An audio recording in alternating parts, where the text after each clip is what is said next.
In order to combat that, though, you need a really strong laning phase carry out of Wings, and I'm not entirely sure what that is. You had mentioned Gyrocopter before. Yeah, And, I think that hero's 10 seconds okay, but I remaining. don't really like it versus Centaur. Mm.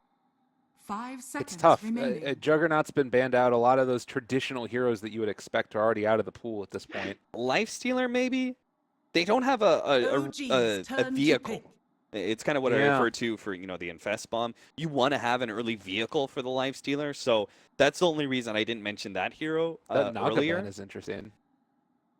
Yeah, there was also a chance for Wings to 10 flip the seconds script remaining. on this lineup. I actually thought maybe they were going to do it with their fourth pickup, but then they went 5 third pick seconds Lina. I thought they remaining. actually were maybe going to go for an Alchemist or a Naga Siren in a fourth pick 10 capacity in seconds order to try and remaining. flip the script a little bit and give us a change, and all of a sudden say, okay, OG, now you have to be the ones to push, because Wings Gaming's turn leaving to the pick. Alchemist Alchemist out there in the pool for this long, it does create some problems. God, that is such a strong hero here this Yeah. game as well. Being able to hold against the pressure that's coming, it almost makes me feel like Wings need to think about switching it up, because like, how are you going to break high ground 10 against this seconds. type of lineup? They're going to go back for the Gyrocopter. We called it. High Called five. it. Nicely done. Granted, I don't know if it's going to win him the game, but it's like He's going to lose them the game, but we called it, baby. I don't know. It's interesting. I will say that, again, I want to see this Lina and how well it works. The big thing that I'm looking at with this hero is she got so many buffs that sort of mirrored the same type of buffs for the talents that you got through the Lone Druid. You have a range increase. You have a damage increase. You have the respawn cooldown at such an early level. We've been seeing Bloodstone first, so there's just like a 0 respawn on Lina, and then going into the bots afterwards. So it's like you have 2 Linas throughout the course of the fight. It is really quite cool, and not to mention the last level 25, but even before then, she's incredibly strong.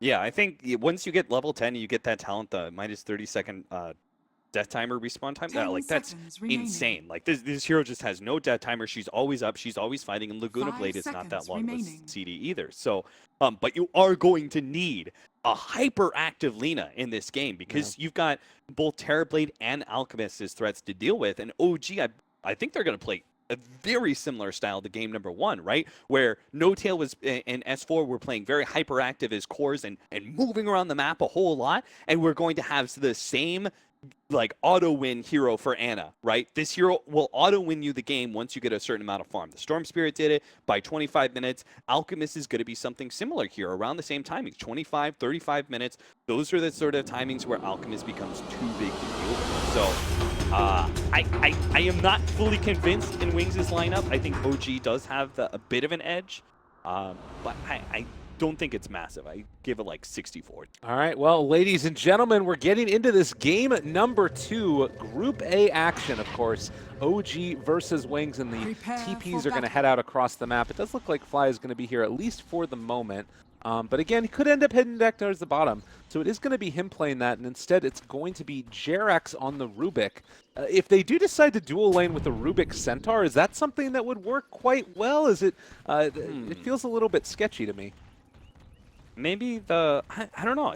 Don't think Visage deals with the Baton any better than Rubik, because you now don't have a disable at all, but also Grave Chill is removed by Aphotic Shield. So I really thought that Visage would have been the aggro lane hero, but I must not know something It still about could this. change. Yeah, we'll keep our eyes on it. That's kind of interesting.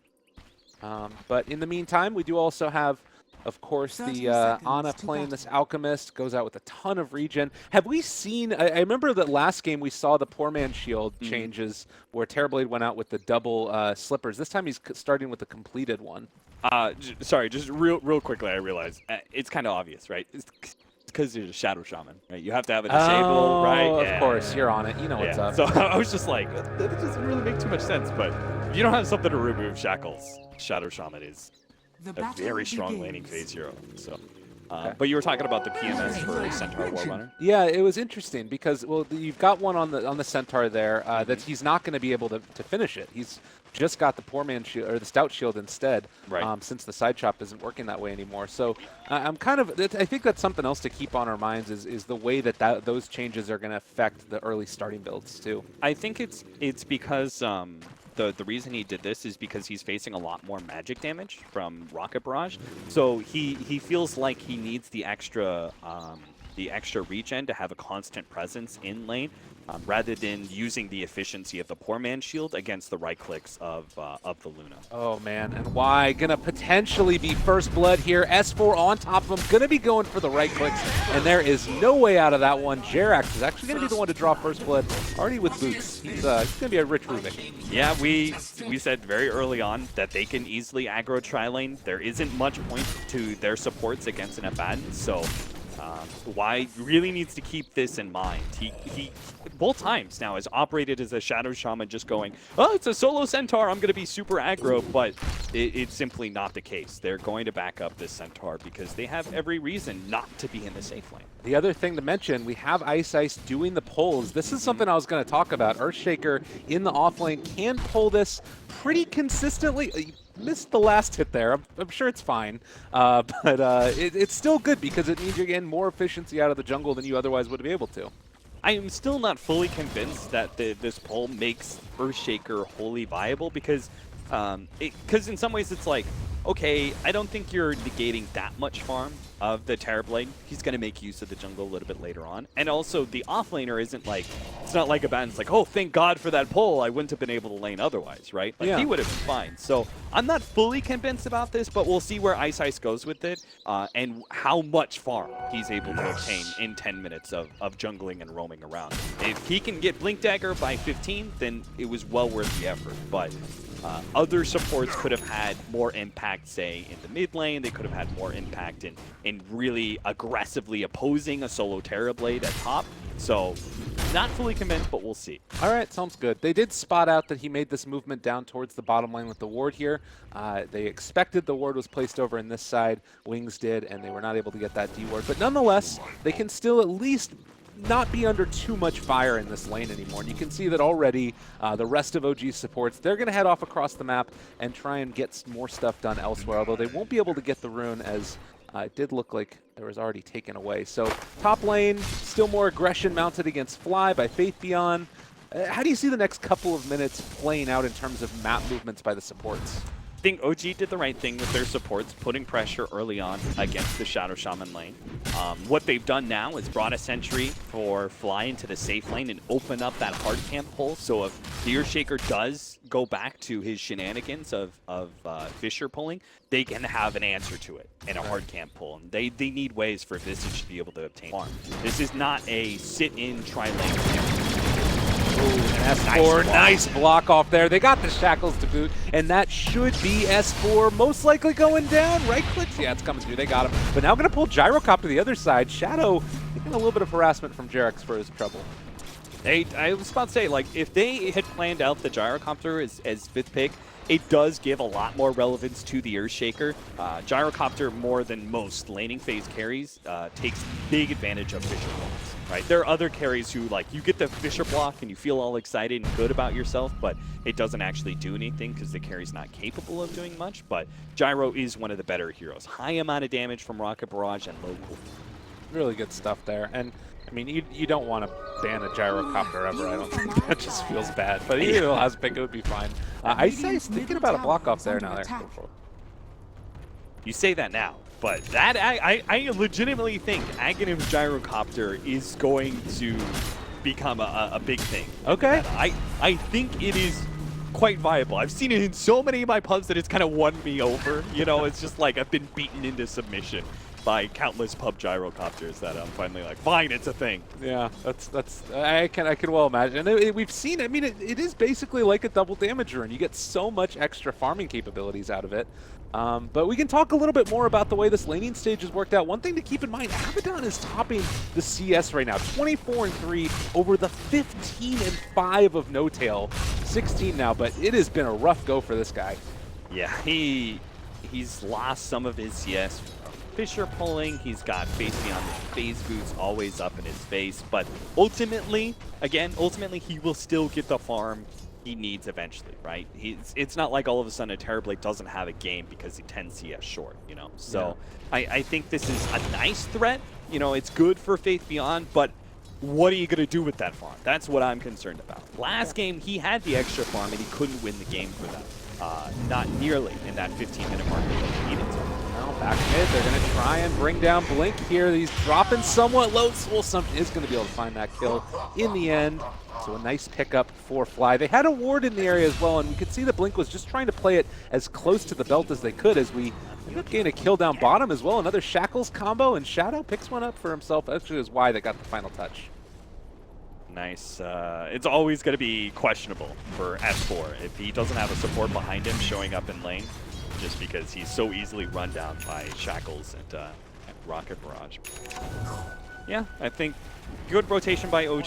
Just like last time, they need to be the ones to kind of set the tempo in this laning phase, because they can't let Wings just naturally get to that 12-minute mark where they're going to be quite formidable and let them execute their game plan. They have to play super active with their safe laner, their off laner, and their two supports. So wise rotation by them into the mid lane. A great kill on Lina, and also buys Alchemist the space to go back to his jungle, and he doesn't have to worry about like a smoke rotation at this point. Yeah, no, definitely. Also worth noting that we did have the bounty rune continue to be stolen. Ice has been doing a good job of making sure that Ana hasn't had free reign of those around the map. It was Earthshaker that now picks up his arcanes on top of it at about the 6.5-minute mark. So he's farming pretty well at this point. Yeah, absolutely. All those bounty runes are really racking it up. I think Faith Beyond, he's got to go another Helmet Dominator this game, just because S4. They have a wraparound that's coming in from the other side as well. They might be able to bring down Y or possibly go for the juicier target in Shadow, who is about to be lifted now, pulled back into the hoof stomp, trying to get it. They go for the double edge, Soul Assumption to finish. And now Y needs to get out of here. The fissure block to save the day from him at least, but still losing your gyrocopter there hurts a lot. It certainly does. I want to see Faith Beyond. I know he's really enjoying this offlane farm, but I do want to see this Abaddon try and get a little bit more hyperactive and be a little bit more preemptive in joining his carries and such for these potential teams. I know that was a smoke rotation, it kind of caught him off guard, but I think in the future they should try and use this Abaddon to group up a little bit more. OG is really taking advantage of Wings when they're split up like this. You know, it just seems like they have a knack for being able to find these openings in the laning phase, and are punishing Wings really hard for it. The static laning phase is still going fine for Wings. You know, naturally they have a CS advantage in almost every single lane, just because of the matchups, but if they lose Shadow again here... Oh, they're trying to get it. They're just out of range, though. They were pinging that the Shrine was over there, and it looks like mid they're going to be going on to Ana. They'll be able to bring him down, so missing a kill on the gyrocopter in the bottom and killing off the Alchemist. A nice series of events there for Wings. Yeah, Shadow almost had the wrong positioning there, but he was trying to both, like, kind of put himself there in lane and show that he wasn't too scared, while letting his allies make that rotation in mid, because if you just abandon your safe lane, it does make the smoke rotation either top or middle a lot more obvious. So it's kind of like this, it's this, you know, what is it, when you stand on the line, tightrope, right? Oh, it's okay. It's this kind of tightrope. It's this balance act where you have to have presence in lane, but not be too far forward to get caught. I got you there. Well, it looks like No Tail, whoa, gets the Sunder, turns it on his Shadow. They want to bring him low. Stampede, the right click, he is going to end up falling. Earthshaker not quite able to get there. Oh, man, they wanted it so bad. There are so many Terrorblades who don't get Sunder at level 6 that I legitimately think Shadow was just like, he doesn't have Sunder, let's just go. Because I've seen they skip Sunder so much at level 6, but that's the thing. OG's Terrorblade, No Tail's Terrorblade is a little bit different. And I'm not at all surprised he gets level 6 and he picks up Sunder, or at least saves the skill point until he needs it, because he's very active with this hero. Much more active than most other carries would be. So he's going to have better value out of that ultimate than others would. All right. Well, and clearly right there, it makes it work. So brilliant display from No Tail, ends up ranking him up a kill. And now, you know, look at the sort of net worth advantage. It's still very static. Wings maybe a little bit ahead in terms of experience. But I feel like, again, it's all to the benefit of OG because you've still got Ana who's farming. And granted, he did end up dying there, but you can see this net worth very heavily ahead, as to be expected. Yeah, certainly. It's a question of whether or not OG is going to be able to create the kind of space they did in that 10 to 15 minute marker like they did last time. I'm going to be keeping pretty good eyes on No Tail and how he sort of rotates. Wings are already trying to chip away at that offlane tower as much as possible, but they're staying very static, and I'm kind of surprised by that because I thought Wings would be a lot more active in the match. But, you know, Lina hasn't moved around at all. Faith Beyond has refused to ever TP to any threats that happen in mid or safe lane. You know, he is the great turnaround hero, right? Yeah, you get totally. that Aphotic shield out, he turns a whole entire gank, but he hasn't even attempted using it. Oh man, well, and now you can see, gonna get ran down here. He does have a TP. He's gonna use it now, so should be able to escape from that. But Jarek stole a Aphotic shield, so talk about a great steal. It's a pretty great game for him. Yeah, they put that borrowed time on cooldown. They may try and abuse that by aggressively pushing into this tower, knowing that Abaddon can't really put himself too far forward for another 35 seconds. But Eyesight is already on the case. He knows this push is going to be coming. Faith Beyond might end up actually going down, almost lock him up. Oh, No, no. he's caught out there, but not going to be enough. The TP rotations, they aren't going to be able to get him. Stampede away, and that was so many heroes rotating to this top lane. They've got to get something out of this. Yeah, Were those wards dropped bottom too? Was it? Shadow Shaman has them on cooldown, so Yeah, I guess so. and they weren't able to get the tower. Oh man. That is rough. Wings not like failing to connect with that rotation is so Dire's bad. top tower Like they is under can't attack. afford to miss out on these kills Radiant's with heroes bottom like tower Lina. is under Like these are attack. heroes that only scale to like Dire's top past tower 25 has minutes. They fallen. only scale past 25 minutes by being able to take kills. So they already failed one rotation. They do get that safe lane tower, but they're going to lose their safe lane tower, and they're losing a lot of map control as well. OG has the Visage Radiant's Familiars bottom up, tower which are is going to under be an attack. active threat for a Dire's lot of top these tower heroes. is They're going to under be very attack. easily threatened by this heavy physical Radiant damage. structures Even are a core fortified. like Lina can be bursted down pretty quickly. So it's a tough spot that Wings is in. OG is looking fantastic though. Yeah, really great display, Radiant's definitely. bottom And tower has fallen. again, we're getting closer to the Blink Dagger for Earthshaker, but it's looking like it's still going to be a fairly late timing on it. And, well, there's a stun going forward, trying to bring him down. They are going to be able to kill off S4. Shadow barely able to walk away from that one, but he will walk away. They don't get the tower, but still Centaur, great pickup.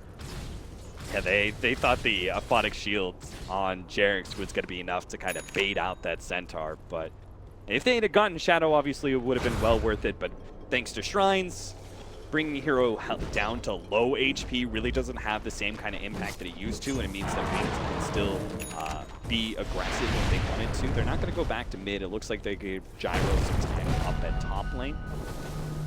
I think he's going to be going the S and Y. I've heard about a lot of different builds on the carry gyrocopter. There's some pros that were experimenting with Maelstrom into Aghanim Scepter. Early on, it was like Helma Dominator into Ags into Sanic. But now we see a lot of gyros working on the S and Y as an early stat boost up, and then going into the Aghanim a little bit later on. So I'm feeling like that's what Shadow's going to be doing here, is the S and Y first, and then go from there. Yeah, and it's kind of interesting too because we've seen across the other elements of Wings another switch up. Like Faith Beyond had the drums queued up, still has the bracer, but now has the Radiance queued up here to see if he's able to get enough farm to build into that item, which would allow him to scale better, obviously, and have more farm. But a big smoke movement now, and we'll see if Wings are able to catch it. S4 on the hunt. He is going to be blocked off there. The Light Strike away, Laguna Blade, everything connects. But will they be able to get out of this one? Jarek's pulling back in the Earthshaker, stealing Fisher. He throws it onto 2. Oh, that was a really nice little play there. And canceled the TP. Okay, Blink's going to get with the regen. That was a really good play, but now he has Fisher.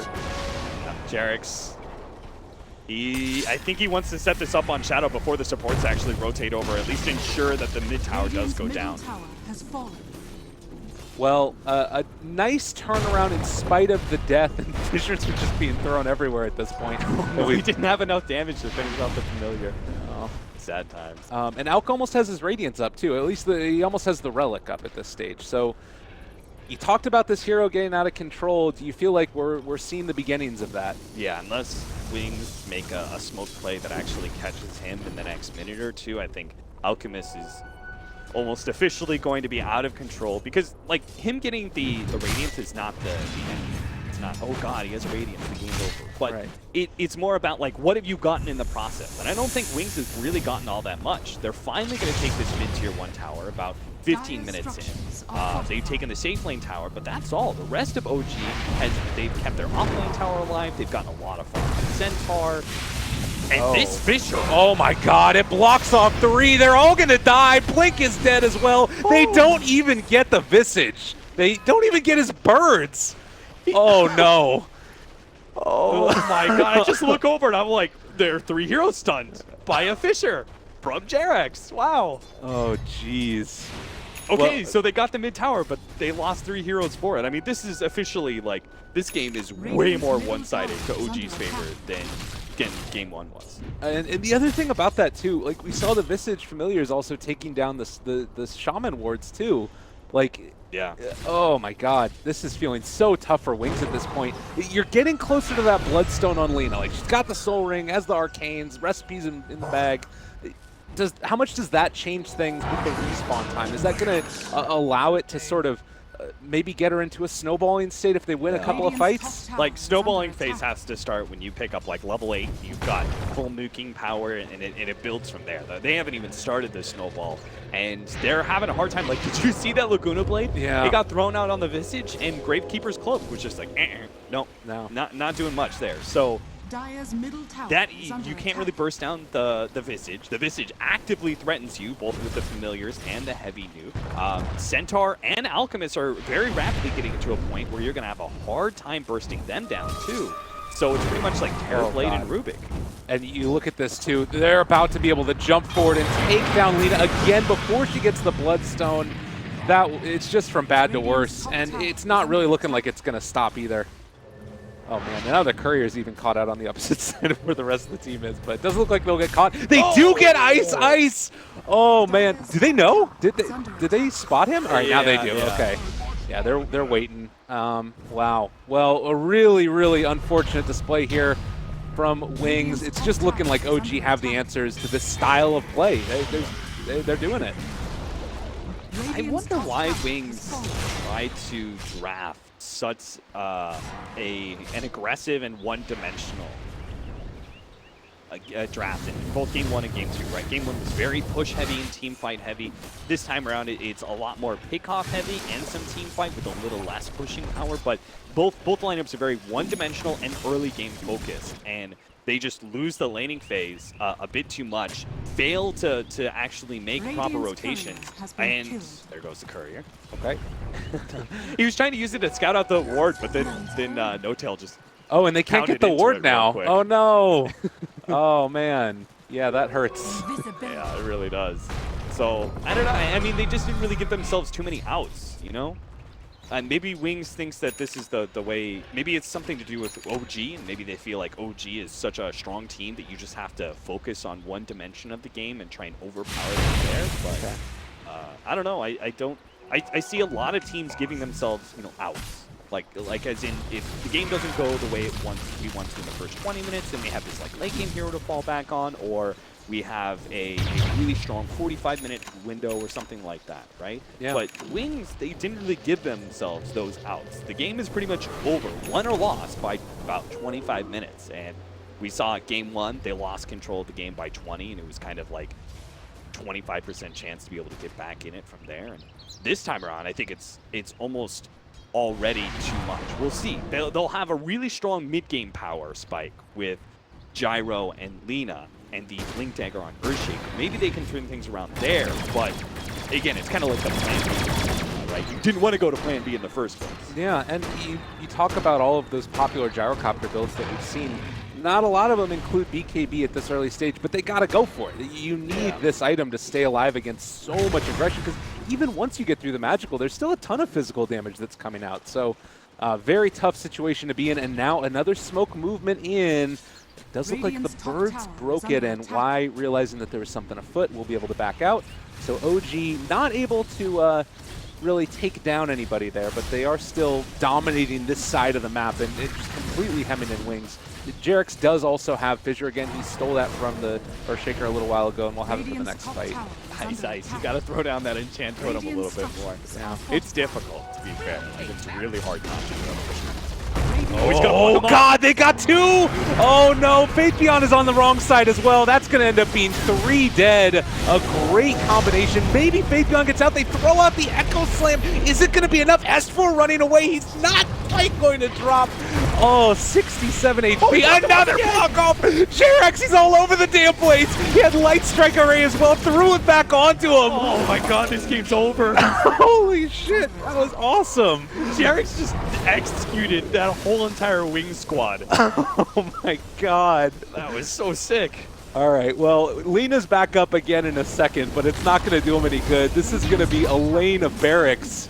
What a great display. And again, it was a combination of things. It was also, they're actually going to drop the wards here. They need to do something. Something has to give at this point. JRX throws the Light Strike Array back at Lena, and they should be able to escape from this one. Everybody TPing out together.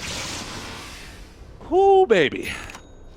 Well, you've lost Tier 3 and Melee Racks, Soon Shrines, by 21 minutes against an Alchemist. You know, I don't need to be a stellar analyst to tell you, Lyrical, that Wings is in a whole heap of trouble right now. Oh my god. And it's, I don't know, I mean, it's just, it doesn't really feel like, you talked about that one-dimensional draft, sort of, and to me the biggest thing about it is that you just have to stop one thing from happening in that early laning stage. Like, find one kill on a hero where you're not supposed to, or, you know, turn around a lane, and suddenly you're at such a huge advantage relative to where you should be. Yeah, I think it was just the rotations by OG. It all starts with that first blood on the Shadow Shaman, establishing some real good presence against that gyrocopter, and then being able to gank Lena shortly after. You know, I think those two things by OG set themselves up with an early lead against Wings. Wings failed to be able to ever really connect or take control of the map in any way. They didn't, like last time, right? Game 1, they at least had that aggressive smoke into the jungle. Yeah, I mean, every time. Ana was set up for that one for a while. He had it down to 2-second cooldown when he ended up hitting onto the gyro, but they are just all over him, all around the map. 17,000 net worth. He's double. He has more than the next 2 heroes from Wings combined. It's just, yeah. That's the Alchemist special right there. And that's like, okay, you could get over that fact, you know? Yeah. Like you could say, oh, but it's just now, but it's the fact that Terrorblade is also above them in net worth that really sets the nail in the coffin, you know? Like you can't afford to have the secondary carry of an Alchemist lineup be higher net worth as well. I'm not sure if any comeback is really possible, but we'll see. They do have really strong team fight abilities to be used. If OG makes a mistake, right? Yeah. If they step up to the tier 3s a little bit too early, if they clump up a little bit too much, they could lose a critical team fight and give away the significant lead that they have right now. I just find it unlikely given OG's play so far. I think they've played near perfect in game 1 and pretty much perfect in game 2. All right, well, Blink Dagger is there for Ice, so if there was a moment to strike, it would be right now. Why? Also in the area, they spot out an illusion, and now going to have their eyes on to Fly. Fissure from afar, they end up connecting it, and that should, well, maybe be a pickoff. He's still very tanky. He has Mechanism, he has Cloak, he's got Gravekeeper's Cloak as well, but they are going to now take down that Shadow Shaman, maybe going to be able to find some more. They're not even going to be able to kill off the Visage, I don't think. Look at that Laguna Boy, did almost nothing, but now the combination comes out from the Fissure. Fly trying to run away, he is going to finally fall. The burst! Oh my god, no. Oh, they end up going down, and now Ana's on top of him. He has a Blink Dagger, trying to just run away. He's going to go pick up a Bounty Rune here because that's what he needs to do. JRX, he stole Light Strike Array and Laguna Blade and is going to be able to take down the Lena and now possibly the Abaddon as well. They're just all over him. It's freaking over. Oh, baby. Look at JRX taunting away. He is having a hell of a game. Oh, man, that was so sad. Because I watched Shadow play that gyro, and he's got the BKB, like, this is his moment. And he, like, goes to chase down that Visage, and he kills him. But right before he kills him, Fly manages to summon new familiars, and then Shadow's just like, oh shit, oh shit, I have BKB, but that's all physical damage coming my way. He dies, and pretty much their hopes for that team fight die with him. The Laguna Blade probably did, like, I don't know, maybe 200 damage or something to the Visage when it actually went out, and then Rubik stole it and threw it back against Lena, and she basically died. It's just been really tough, and now they're going on to the Earthshaker. They're going to be able to kill him off, stealing Fissure, now connecting onto Lina. They pull it back in. The team fight prowess from this OG team has just been too strong, and this timing, I mean, yeah, they're just all over him. Every single tournament, Lyrical, I come to the tournament like with great hopes about Wing. You know, every single time I've heard the things like, oh, you know, we were super busy after TI. Lost sort of our standing because of that, and we really haven't been able to grind it, but we're going to get back into it. So every tournament I think to myself, this is the one. Like, we'll finally see the good old Wings, you know, come back and forth. But it's not just people adjusting to how Wings play, and not at all. I think there are a lot of, like, basic installations are making in this series so far. They do not look in very good form. And I think, you know, by maybe a little bit of his draft, I think the draft is kind of set against them by giving them, you know, no real outs for, you know, any kind of errors. But you can't really couple that, right? You can't couple making these errors and giving yourself a draft that doesn't lead those kind of moments. So it just looks like a very lackluster Wings and an exceptionally strong OG. OG look amazing right now in this series. Totally, and it's making those decisions, you know, on a minute-to-minute basis, second-to-second basis that are like they know where they stand relative to the strength of Wings, and they take every advantage that they can. I'm also seeing, like, in my eyes, maybe Wings, they're a team that adjusts very effectively. But yeah, I see you hovering over that Bloodstone charge. It feels bad. You might as well just sell that thing. That thing's garbage now. Yeah. 2 Bloodstone charges, just dump it in the trash, man. It's not worth it. Just hide it. Just hide that Bloodstone. You know, it's better to have an empty inventory slot. There's more pride in having it empty. At least I'm poor, you know, at that point. But then showing off a 2 Bloodstone charge. Oh, Jesus. I mean, in some ways, like, it's the potential to come back. You know, just scribble in a 1 next to it and you'll be fine. In the meantime, you also have this Visage who's just not going to die. And we saw all that aggression placed against him in that last fight. And he ended up being like one of the last ones to die as well because he's got Solar Crest, so evasion is there. Hooded Defiance, Mechanism, there's so much survivability on this hero that, like, I mean, they're not in any hurry to end it, but he could almost be one of the ones standing up on high ground hitting the building. Yeah, he really could. I think a big boost to this Visage was the change where we had the Gravekeeper's Cloak be applied to the familiars when he's nearby. I think that really helps out quite a bit because they're the significant damage force, right? That you want to be able to address very quickly and gain the bounty, but also eliminate that threat.